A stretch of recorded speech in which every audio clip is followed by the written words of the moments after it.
Oui, on parle souvent, tout le monde, personne ne doute ici que la médecine soit une science.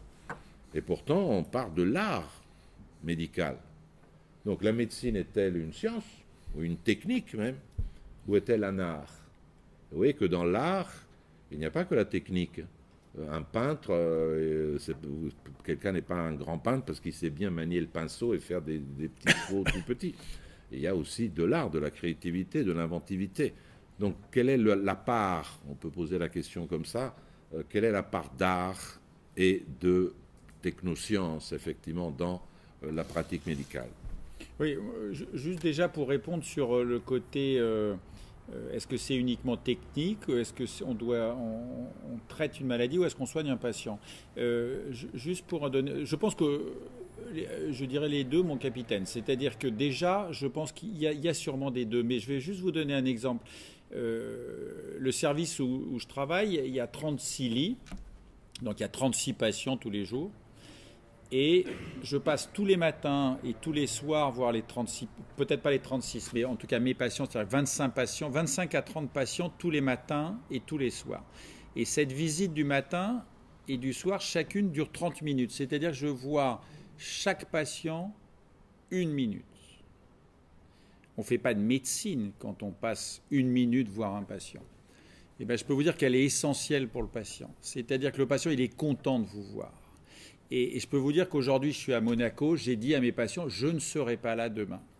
Même si je les ai opérés il y a 4 jours, je ne dis pas qu'ils vont être tristes de ne pas me voir. En tout cas, ils savent que je ne suis pas là ce matin. Pour leur dire, ne vous inquiétez pas, il y a d'autres gens qui sont là, qui s'occupent de vous et tout ça. Ça, c'est pour dire que le côté social, entre guillemets, ou le côté humain, le côté empathique, tout ce que vous voulez, est essentiel dans le métier. Je pense qu'un bon chirurgien, un mauvais chirurgien, on peut être une star technique au bloc opératoire. Moi, je connais des chirurgiens qui ne passent jamais voir leurs patients. Pour moi, c'est un mauvais chirurgien. Voilà. Un chirurgien doit avoir cette relation. Et moi, je fais ce que j'appelle avec les internes. Je dis aux internes et aux chefs de clinique, faites la visite médicale. Moi, je verrai s'il y a des soucis. Mais moi, le matin et le soir, je passe pour dire bonjour.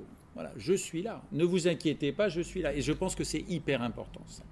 Et donc ça, c'est une partie aussi importante que l'acte technique. Voilà une certitude.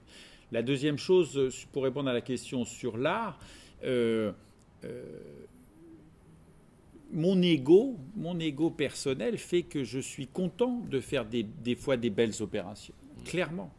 C'est peut-être pas bien de dire ça, mais c'est la réalité. C'est-à-dire que je pense par exemple à un patient particulier de cette semaine qui avait une lésion que d'autres ne voulaient pas opérer, que j'ai opéré.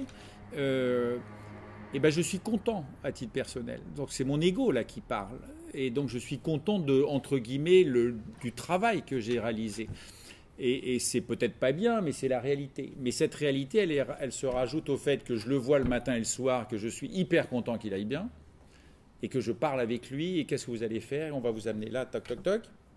Et qu'en même temps, il y a eu un soin. Il y a eu un geste technique qui était d'enlever quelque chose, et donc ça l'a soigné. Et donc je crois que, moi, honnêtement, le métier, je le vois comme un mélange de tout ça. C'est-à-dire que...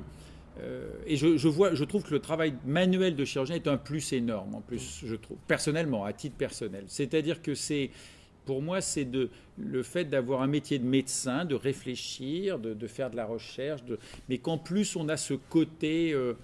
ce petit supplément qui fait qu'on peut être content du travail bien fait. Voilà. Je crois que c'est très clair. Mais je pense qu'il faut aimer les patients. Voilà. Il faut pas aimer que les soigner. Je ne fais pas que traiter des patients.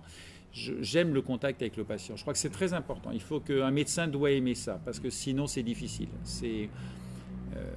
C'est comme si vous voulez travailler dans des associations caritatives et que vous n'aimez pas parler avec les gens. À un moment donné, il y a un problème. Ou alors dans un métier commercial et vous n'aimez pas discuter avec les clients. Voilà. C'est pas possible. C'est pas possible. Je crois qu'il y a des gens qui peuvent travailler tout seuls dans leur coin et faire des très belles choses, et des gens qui souvent... Je pense que le métier de médecin est un métier ouvert, je crois. Il faut être open mind, comme on dit. Mais si on va plus loin dans cette histoire d'art et de science...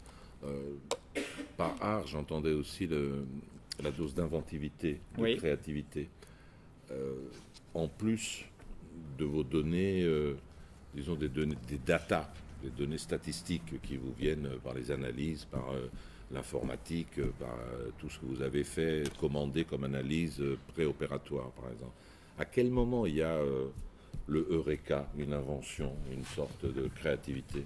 Alors, je pense que c'est de moins en moins vrai aujourd'hui. C'est-à-dire que les progrès aujourd'hui sont beaucoup plus étape par étape. C'est-à-dire qu'on ne va pas découvrir le vaccin de la rage tout seul dans son coin. Aujourd'hui, c'est pas vrai. C'est moins vrai qu'avant. Et la chirurgie est dans un chemin, notamment la chirurgie digestive est dans un chemin qui fait que les inventions se font, c'est des petits plus qu'on amène à chaque fois. Ça, et c'est très réglementé aujourd'hui. Aujourd'hui, on ne peut pas faire ce qu'on veut dans son coin en inventant une opération sans qu'il y ait des contrôles. C'est-à-dire qu'on est dans une société où le système toute la précaution, toutes les protections font qu'on ne peut pas faire n'importe quoi. Mais le métier de médecin, et ça c'est le côté de l'universitaire, fait de la recherche, et donc on invente des opérations, on invente des procédures qui peut-être à vous parlent pas. C'est-à-dire qu'on ne va pas inventer le traitement du cancer. Demain matin, il n'y a pas quelqu'un qui va dire je guéris le cancer. Mais simplement des petits progrès qui restent dans le domaine de la médecine très spécialisée. La réponse est oui. Je crois que la chirurgie, surtout la chirurgie, parce que comme c'est un métier technique, eh ben on peut se dire, tiens, on faisait ça comme ça, ben on va le faire comme ça maintenant. Ça, c'est des choses qui n'existent pas avec les médicaments. Les médicaments, c'est un nouveau médicament ou pas un nouveau médicament. C'est des recherches beaucoup plus longues. En chirurgie, on a cette possibilité technique de, entre guillemets, de s'amuser. C'est pas péjoratif ce que je veux dire, mais c'est un peu vrai. La réponse est c'est un peu vrai. Et c'est excitant aussi, ça d'ailleurs. Il faut reconnaître que c'est excitant. Y compris dans le diagnostic. C'est-à-dire, j'allais presque parler d'herméneutique médicale. C'est-à-dire, quand il y a une réunion de staff et que vous avez des données, quelqu'un dit oui, c'est peut-être ça, l'autre c'est peut-être ça. Oui, c'est là qu'il y a l'invention. La science médicale, c'est... À un moment, vous dites, ah oui, mais tiens, c'est ça, pourquoi n'y ai-je pas pensé? Tout à fait. Mais c'est parce que dans la tête d'une des personnes qui est dans la salle, la case qui donne le diagnostic vrai s'ouvre. Alors, mais la maladie, elle existe quand même. Mais simplement, ça, c'est le talent du médecin, parce que la médecine, c'est la sémiologie, la science des signes, c'est que vous avez un patient qui a de la douleur, de la fièvre et une jaunisse. Eh bien, moi, je vais vous dire, si vous avez douleur, fièvre et jaunisse, vous avez un calcul dans la voie biliaire principale. Bon, ça n'a aucun intérêt. Mais, parce que moi, si on me dit ça, je dis rien. Voilà. Mais moi, dans ma tête, et c'est tout le travail du médecin, de dire, si vous n'êtes pas médecin, vous dites douleur, fièvre et ictère. Quand on a jaunisse, ça s'appelle un ictère. Douleur, fièvre, ictère, vous dites... Si vous êtes un mauvais médecin, vous dites... Ah oui, douleur, fièvre, ça me dit quelque chose, là, mais ictère, je vois pas. Et puis si vous êtes un médecin un peu plus, eh ben vous avez ça. Et comme disait Robert, c'est pour des maladies très compliquées. Donc c'est un peu un jeu de piste, la sémiologie. Ça, c'est aussi un côté assez excitant de la médecine. C'est de dire, voilà, je vois ce patient, on lui a fait ce scanner, il montre quelque chose là. Il devrait avoir des globules blancs augmentés, mais en fait, ils ne sont pas du tout augmentés. Mais par contre, il a le scanner, là, donc c'est une réalité. Et donc, comment expliquer ça? Quelle maladie doit avoir ça? C'est un jeu de détective un peu qui est passionnant et qui existe toujours, tout le temps. Même si aujourd'hui, les progrès de l'imagerie médicale, ce qu'on appelle l'imagerie médicale, c'est la radiologie, font que ça a beaucoup changé. Vous vous souvenez, il y a 250 ans, on goûtait les urines. Je ne goûte plus les urines, je vous le dis tout de suite. Et pour savoir s'il y avait du diabète. Et ben voilà, la médecine a beaucoup progressé, mais on a toujours ce jeu de pistes de recherche de maladies qui est passionnant.